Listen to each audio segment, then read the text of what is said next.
afternoon. I am the first reporter of Group 5. So, this afternoon we tackled about multicultural literacy. What comes in your mind when you heard multicultural literacy? Tatlo. Palomar? I think multicultural literacy, based on my understanding, is different culture and different people, different beliefs. Okay, very good. So, who can read multicultural literacy?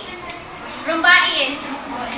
Multicultural literacy brings attention and diversity, equity, and social justice to foster cultural awareness by addressing difficult issues like discrimination and oppression towards other ethnicities.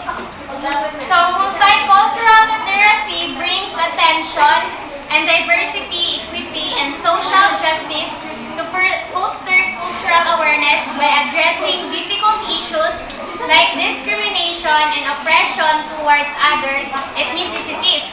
So, for example,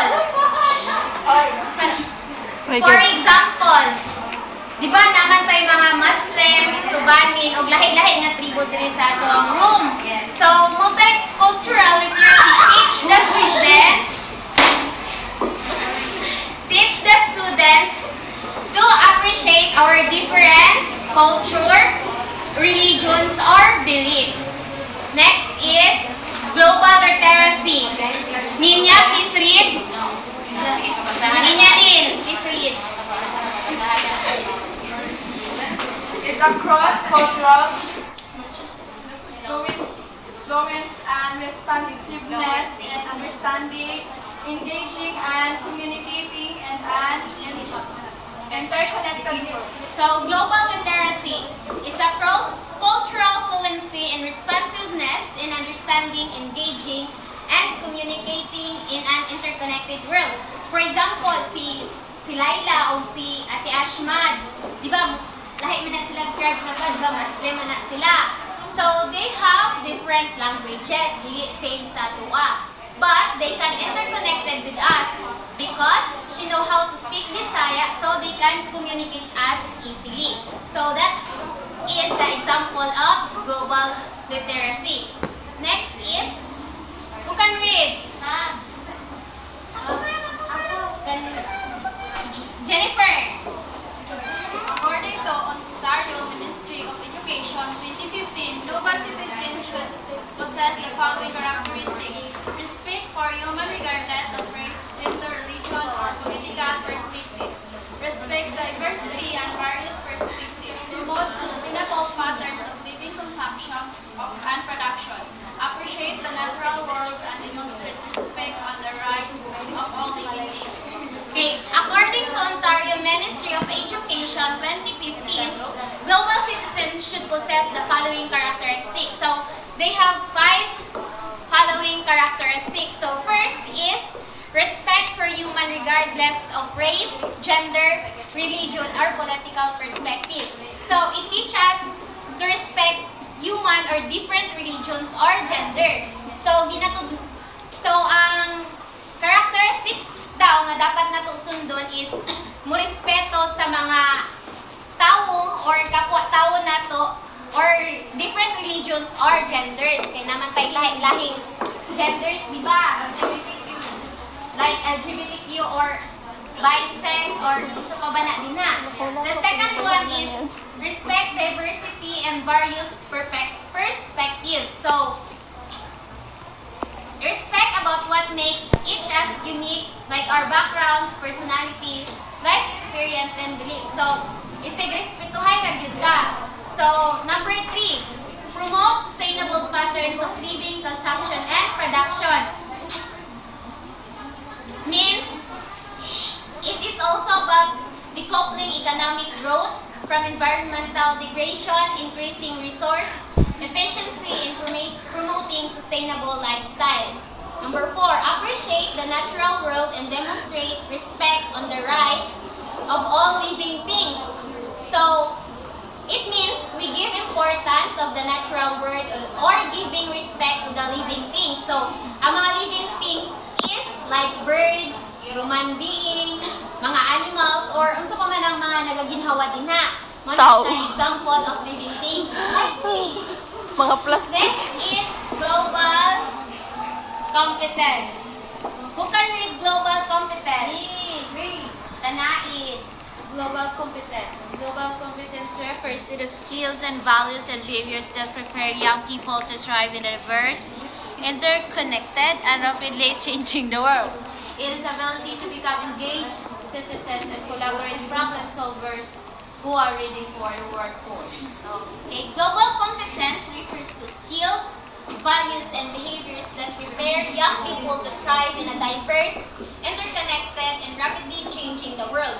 Means challenges students to investigate the world, consider a variety of perspectives, communication, ideas, and take meaningful action.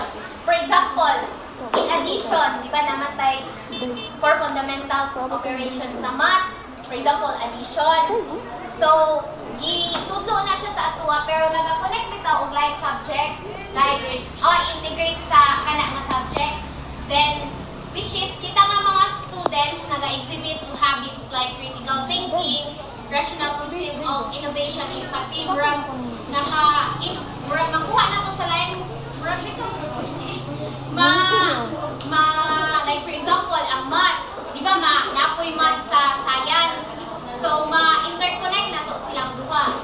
So, and awareness of the influences of culture on individual behavior in world events. Next is interconnecting multicultural and global literacy. You can read. Rumba is interconnecting multicultural and global literacy. Integrating a variety of cultural contexts into lessons and activities teaches students to view the world from many angles, create respect for diversity, and enable students to learn exciting information. Okay, interconnecting multicultural and global literacy. So integrating a variety of cultural contexts into lessons and activities teaches students to view the world from many angles, create respect for diversity, and enable students to learn exciting information. So therefore, it teaches us as a future educator or teachers, we should teach our students that other cultures exist and deserve to be acknowledged and respected. Next is promoting global competence in school. Who can read? Caberte.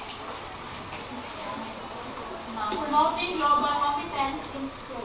So schools can encourage intercultural sensitivity and respect by allowing students to engage in experiences that foster an appreciation for diverse people, languages, and cultures. So schools also position to enhance students' ability to understand their place in the community and the world and improve such ability to make judgments and take action. Promoting global competence in schools. So schools can encourage intercultural sensitivity and respect by allowing students to engage in experiences that foster an appreciation for diverse people, languages, and cultures. Schools also position to enhance students' ability to understand their place in the community and the world and improve such ability to make judgment and take action. For example, people who seamlessly interact with others from different cultures by following the norms of that culture. They feel that they can respect their own value while adapting to the values of others' cultures or they interact with. For example, di ba naman tayo galingong culture. So, maka-interact po sa culture nilang Ate Asmad without discriminating their culture. So, murag makuha po na to, ma-adapt na sa ato ang ilang culture din, ma-adapt po sa ilaha ato ang culture. So, muna siya example sa promoting global competence in school. Dimension 1, please read the Examine issues of local, global, and cultural significance. So this dimension refers to globally competent people's practices of effectively utilizing knowledge about the world and critical reasoning, informing their own opinion about a global issue. So people who acquire a mature level of development in this dimension use higher order thinking skills such as selecting and weighing appropriate evidence to support arguments about global developments. So based on my understanding about the summit issues of local and global cultural significance, it is all about the knowledge about the world and to have a own opinion about a global issue. Then, nag-ano ko siya sa right sa isa ka tao, then sa iyang opinion sa kandidat global heads. Then, I mentioned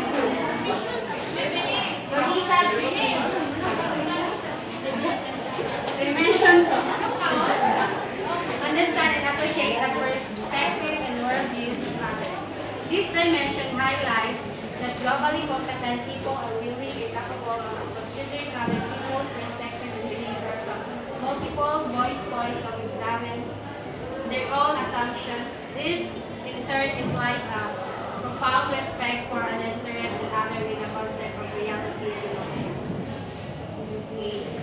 dimension 2 is na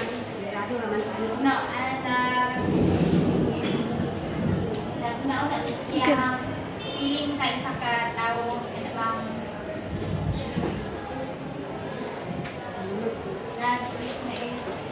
wala siya respeto sa laing culture ba? Dili, imo siyang gisabot o imo siyang i-appreciate ang ubang nga kanang kanang mga culture sa ubang nga mga different kinds of people. Dimension 3 and Jennifer, please read and explain. Wow!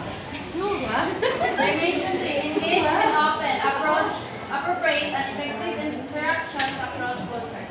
This dimension describes what globally competent individuals can do when they interact with people from different cultures. And they understand the culture norms and interactive styles at decrease or of formality or intercultural context. And they can flexibly adapt the behavior and communication manner to respectful and dialogue even with marginalized groups. Therefore, it emphasizes individuals' capacity to interact with others across differences in ways that are often appropriate and Be open-minded. example, iba ato ang beliefs kay lahi-lahi. Then, You need to open. dapat, for example, Muslim and Subanin. Ang Subanin, lisod sila maka-adapt sa Muslim. But ang Muslim, they can adapt the tribe of Subanin kay medyo kanang connect lang bitaw sila kay namay sa ubang Subanin o Muslim nga pare-parehan sila ginistoryahan. Yes. Divided. Kung ang Muslim side, pwede po sila mo interact sa mga Bisaya kay kuan makabalo man sila sa mga inistoryahan sa Bisaya pero ang Bisaya gamay ray makabalo sa inistoryahan sa Muslim bisag lain-lain tag culture but we can interact to each other. Dimension 4 Sige. Dimension 4. Take action for the collective well-being and sustainable development. So this dimension focuses on young people's role as active and responsible members of society and refers to the individual's readiness to respond to a given local, global, or intercultural issue or situation. So it recognizes that young people have multiple realms of influence ranging from the personal and local to digital and global. So globally competent people create opportunities to get engaged to improve living conditions in their communities and build a just, peaceful, inclusive, and environmentally sustainable world. So kani siya is nag-focus siya sa mga bitaw kaning mga kabatan-unan which is kanang paunsa sila mahimong active o responsible pud sila sa atong society.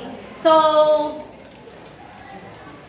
it is respond to the given local or issue situation. So, like for example, kanang ang mga kabatanunan karon is kanang observe mo nga ang kabatanunan karon kay dili na kay sila mo kuan o kanang ang respect bitaw sa mga kanang katigulangan dili na kay nila makuan. So kani siya makuan maka as a estudyante or kabataan nga kung makabalutan nga dimension is makakuan dito tama as a young people or kuan sa atong mga kuan or role sa atong localize diri sa atong kuan. So makatuntag kaning paunsa bitaw nato i-handle or i-respect ang mga kabuuanan or kanang salaylay nga culture. Thank you. Thank you.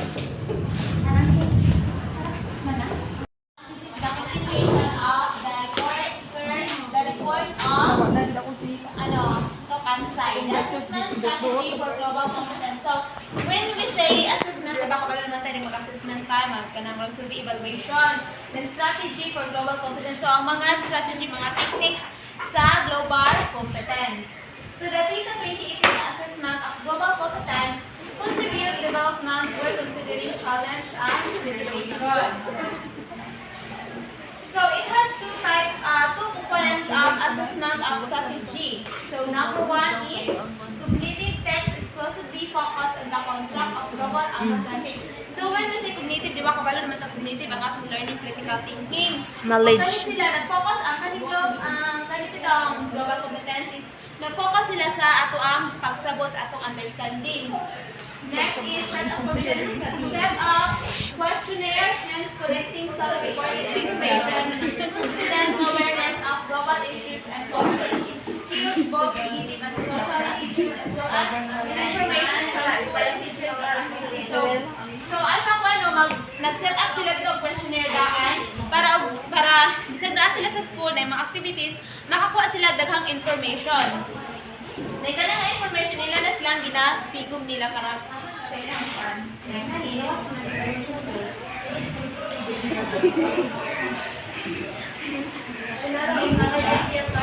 So next is curriculum for global competence, knowledge, skills, attitudes, and values. So kanang mga skills, knowledge, di ba, gi-report na ni Christine Laniuhan, kanang sabot-abot na kayo siya, di ba, knowledge, sabot-abot na kayo siya. So there are four knowledge domains we have: culture and intercultural differences. So culture, mana di ba, lahat-lahat ang mga culture, pala Muslim siya rin, kita Sabana or Bisaya, mana siya rin. Intercultural relation, o paunsa ta makipaghalumilo silang atong communication sa ilaha. And then socio-economic development and interdependence. So socio, di ba, ka nang magkahiusa sa one, interdependence ang atong communicate environmental sustainability and global institution conflict and human rights. So skills to understand the world and to take action. Global competence builds specific cognitive communication and social-emotional skills. Effective education for global competence gives students the opportunity to mobilize and use their knowledge, attitudes, skills, and values together while sharing ideas on global issues and outside school or interaction. So, isang natin sa school or sa gawas, dapat ang ato bitaw pag-interact ang atong isang tawagan nito na bitaw ang pag-socialize din. Isang natin sa sulod or sa gawas sa skulahan, natin makuha ang mga information bitaw, knowledge, mga skills na. A school community that desires to nurture global competence should focus on clear, controllable, and realizable learning goals. So next, who wants to read? My knowledge about the world and other cultures.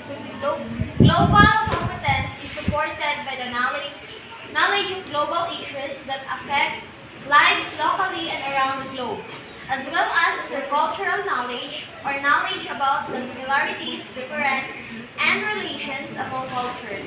This can be done through the following strategies OECD 2015. So, dapat as a estudyante, dapat labi na tayo lalong nga pagsabot sa atong mga palibot sa nakitabo sa atong mga palibot. Labi na dapat naabot tayo mga knowledge bitaw sa mga different cultures.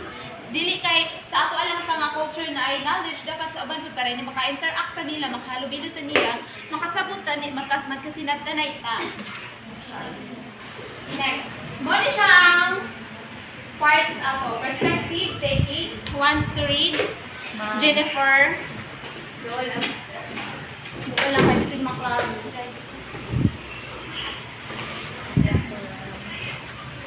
Ayun lang, i-upload video. Perspective taking it refers to the cognitive and social skills of understanding how other people think and feel. Adaptability. It refers to the ability to adapt systems, thinking, and behavior to the prevailing cultural environment to situation and context that can be perceived, view, and demands or challenges. Okay. Perspective taking, it refers to the cognitive sa nagbasa siya sa ato ang critical thinking. Daog kanang adaptability, dapat kanang kung sabi tayo lang mga cultures, dapat i-adapt po nato para sila makabala sa itong culture. Next, openness, respect for diversity, and global mindedness. So when you hear openness, what comes in your mind? Open-minded. Yes. Dapat bukas ang iyong isipan sa lahat ng mga bagay. Global competent behavior requires an attitude of openness towards people from other cultural backgrounds, an attitude of respect for cultural difference, and of global mindedness. So, manapagpagin mo dapat open ka sa tanan para dili sa tawagan, hindi ka ma-ignorante. Openness toward people from other cultural background involves sensitivity towards curiosity about the willingness to engage with other people and other perspective of the world by 2008 Council of Europe. So, katong mga dili open-minded diha, dapat mag-open-minded daw para dili daw ma-curious sa kabutang para nang di ba kanang mga bagong butang nga kanang curious kay ta dapat kinali-explore na dapat open-minded ta ninyo para dawan ko na to ila ang different dawan ko na to tong ang kalainan differences no. Oo, kasi sa kayo individual. Respect consists of positive regard to someone based on judgment of intrinsic core council of Europe. So, ang importante dyan kayo ang pag-respetarize sa matag usa. Kaya kung ito na isa pinaka-important. Global mindedness is defined a worldview in which one sees herself connected to the community and feels sense of responsibility as its member. So, as a global mindedness, for example, sa isa ka environment, sa isa ka community, dapat ikaw, isa ka estudyante, dapat naakay ka ng ikatabang, dapat nakay responsibility as a member. Next.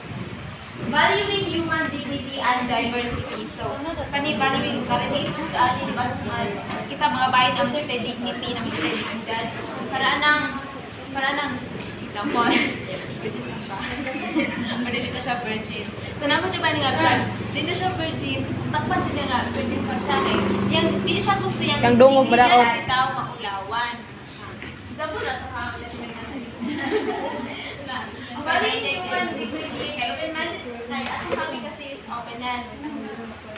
Valuing human dignity and valuing cultural diversity contribute to global competence because they constitute critical filters through which individuals process information about others' cultures and decide how to engage with others and the world. Introduce the okay. Okay, so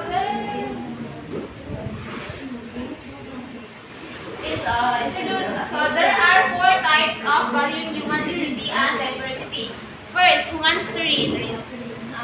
Okay, Rizalin. The prohibition of all types of human treatment and humiliation or segregation by one person or another over another. 2.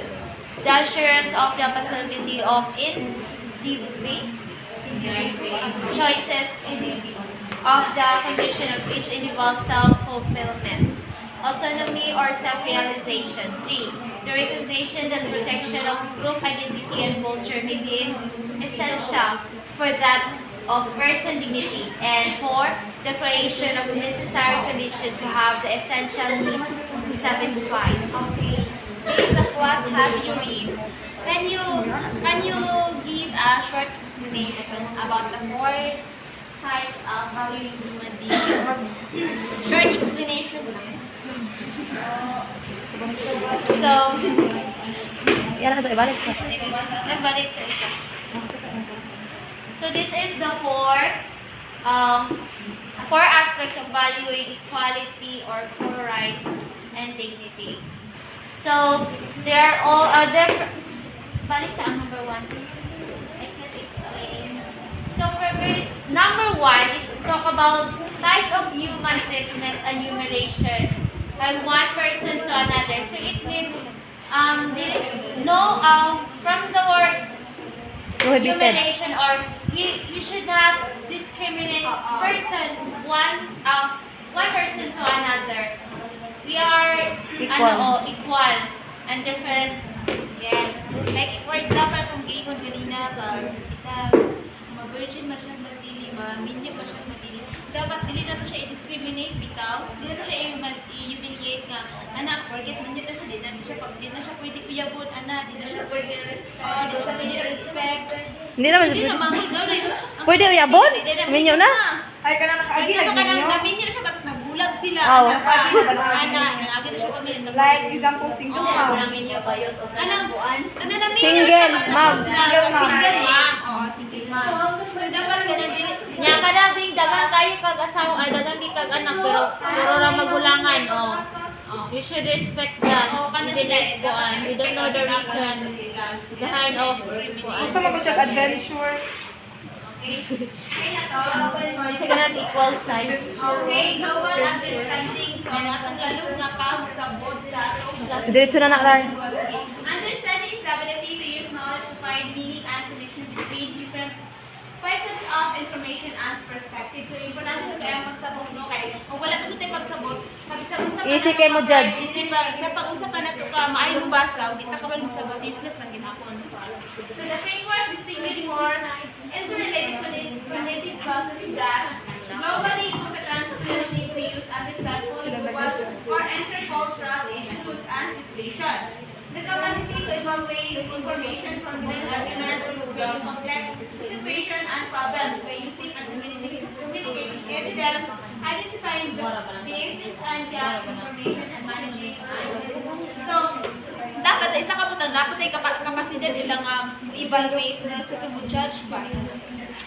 Next is the capacity to analyze. So, di ba pag magbasa tayo, i-analyze mo na nato na siya para masasagot natin siya. So we understand. Next, the capacity to understand. Dapat ating makasinlas. Pagsabot sa tanang butang. Kaya hindi naman wala ito sa school. For example, madali siya, may linya na siya. Tapos, eskwela pa siya. Dapat sabot natin yung situation. The capacity to evaluate. So, sino rin ako sila ganina. Integrating global and intercultural issues in the curriculum. Hindi rin integrating global and intercultural issues in the curriculum. For global education to translate abstraction into action, there is a need to integrate global issues and topics in the existing subject by Glenn 2013 UNESCO and 2014. Therefore, students can understand those issues ages, starting in early childhood when presenting them in developmentally appropriate ways. Boys, Mycella, and Hexon will be 11 in the next activity. So, can you give a short explanation? Integrating global and intercultural issues in the curriculum. For the global education construction to action, there is a need to integrate global issues. Okay, so there is integrating global intercultural. Like for example, in the school setting, tudlo ang bata.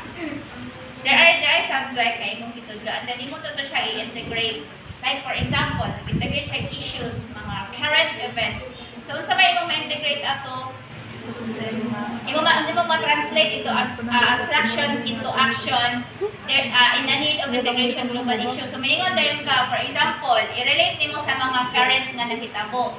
For example, naghisgot ka o ka ng inflation. Masama na inflation, pagtaas sa presyo. ng bugas. So, maghisgot tayo ka current event. Moong na nagyera ang Russia o Iraq. So, mo to siya integration ka ng kaya nagyera man sila, naman kaagi ang gasolina dito sa isa ka place, tungod kay nag-away sila. So, naapektaran ang another country, which is kita, no? Itaas ang gasolina, itaas ang asukar, tanong ng pala dito because of kanang global issues. So, dili lang siya konektado sa usalang kabutang, kundi sa globally, tanan siya nitabo. So, yun, when we are integrating, kung i-integrate ka, usa ka pang hitabo, imo siyang i-relate sa as a whole. Kasi, hindi mo siya wala lang na-experience nato. Na-experience ko na siya sa Tanan.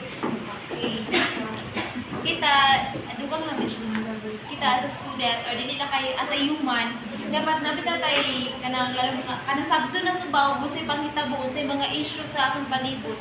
Dili lang kayo na makabalik mo sa bitaw.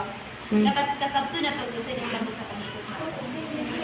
next is, Therefore, the NDE 2006 affirmed that teachers must have clear ideas in global and cultural issues that students may reflect on. So, bisa pa nga dun sa kanang nahitabo iha,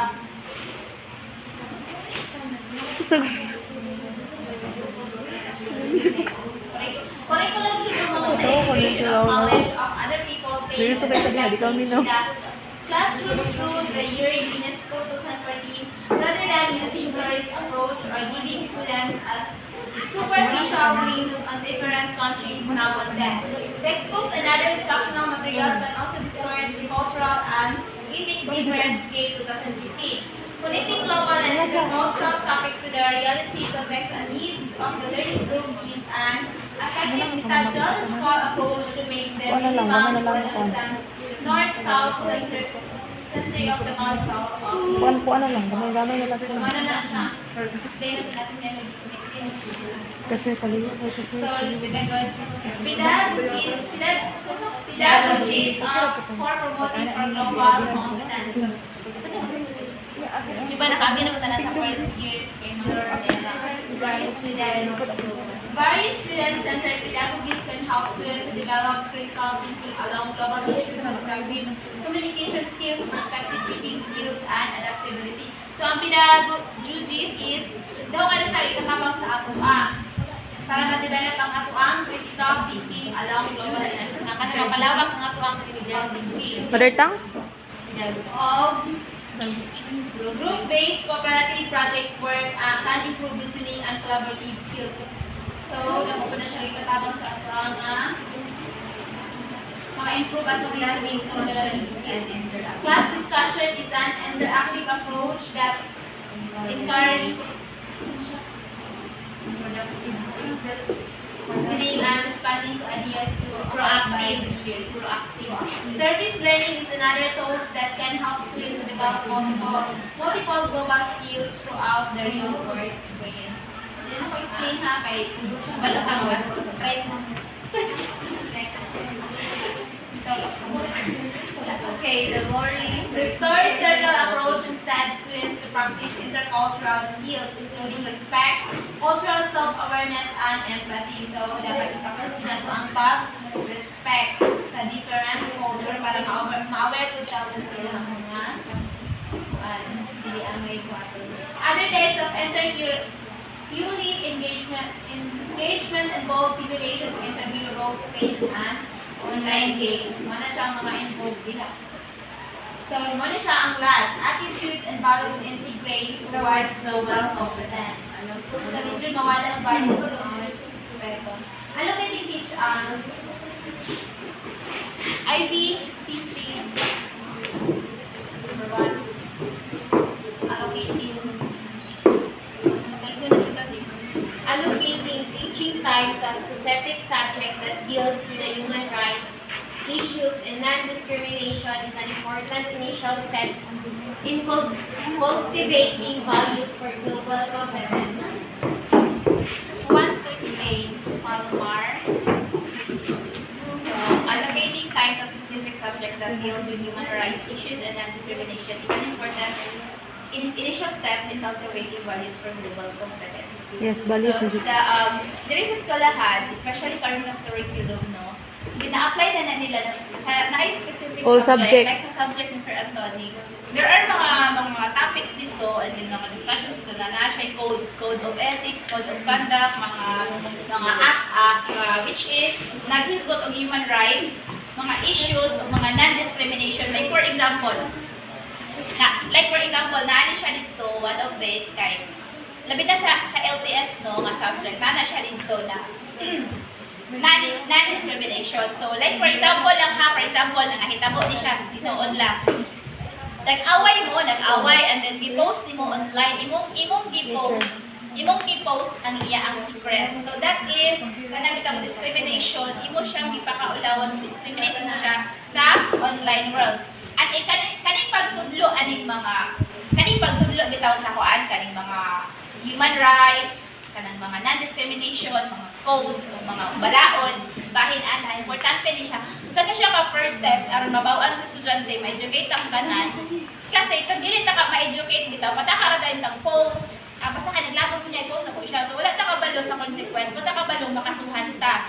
And then by doing this, no, sa pagtudlo nila nato ani, na-educate ta dayon mahimot ang aware na oy dili siya maayo, and then kita pod maka-educate po ta sa uban. Another, ma-share ta like for example na-educate ta sa eskwelahan, and then pag uli na to dito sa atong Pwede locality na to i-apply. uso kay na dito, Personal so life. maka-educate ka nila oy ayaw biya mo pag-post og mga ingon ana nga pakaulaw kay kasuhan baya mo ana nabiyan yung human rights na bayay mga balaod bahin ana. So usa siya kakuan aron ma-cultivate bitaw ang values kanang makabalo ba ta unsay atong katungod, unsay ilang katungod, asa la ta dapat nga limit in order for us na kanang natay ko bitaw values bitaw nga makakompetenta inside and outside sa ato ang country. Dili lang diri sa ato ang lugar kundi dili abot ko nato dito into other mga cultures, other places. Kabalo bitaw ta nga respetar sa ila bitaw kanang asa ta dapat nga asa ra ta limitations nato in order for us nga respetaran sila respetaran pud ta kabalo. Yes, exactly. Long explanation. So, tapos na kayo, no? Hindi na ko mo doon ang speed, sapat na to eh.